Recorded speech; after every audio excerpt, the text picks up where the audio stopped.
প্রভাবশালী মোহাম্মদ ফজলুল আজিম সাহেব ছিলেন, ওনাকেও হত্যা চেষ্টা করছে, ওনার গাড়ি বহরে হামলা করছিল, আজকে আবার আমার গাড়ি বহরে হামলা করছে। তখন আওয়ামী লীগ ছিল, এখন হচ্ছে ভোটের 2 দিন আগে থেকে আবার বিএনপি হয়েছে।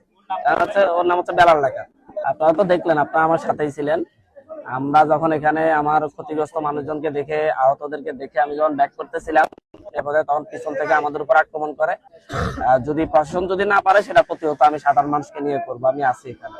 12 ফেব্রুয়ারি নির্বাচনের পরে মিথ্যা নাটক দর্শন মামলা সাজাইয়ে আমাদের